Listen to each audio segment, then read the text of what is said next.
niệm lúc còn học sinh, tà áo trinh nguyên tô thắm sân trường. Đời học sinh với nét đoan trình, tươi đẹp như màu hoa xinh, có đôi khi thấy buồn một mình. Tâm hồn không phiền không sầu vì ai, màu mắt thơ ngây tóc xõa buông dài.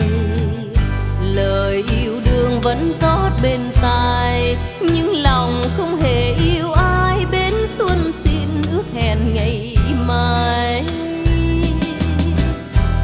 Tuổi thơ đi qua rồi, bạn bè người một nơi, xa xôi cách trở phương trời. Thương nhau nhắn nhủ đôi lời, nhớ những lúc bên nhau gọi tên. Vui say sưa mái trường thân mến, và bao niềm tâm tư khó quên. Bây giờ kỷ niệm chôn vào thời gian, ngày tháng trôi qua hoa nở phai tàn. Tìm tương lai giữa chốn xa hoa, phiêu bạt cuộc đời phong ba. Nhớ thương về kỷ niệm ngày qua.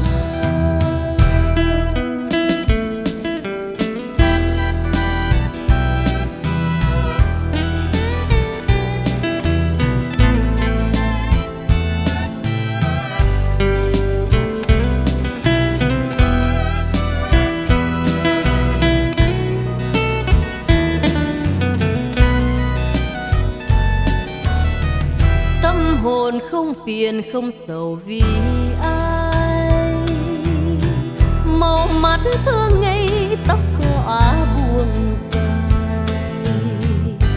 Lời yêu đương vẫn rót bên tai, nhưng lòng không hề yêu ai. Bên xuân xin ước hẹn ngày mai.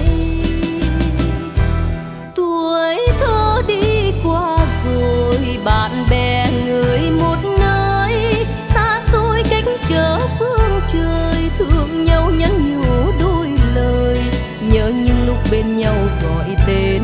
Vui say sưa mái trường thân mến, và bao niềm tâm tư khó quên. Bây giờ kỷ niệm chôn vào thời gian, ngày tháng trôi qua hoa nở phai tàn. Tìm tương lai giữa chốn xa hoa, phiêu bạt cuộc đời phong ba.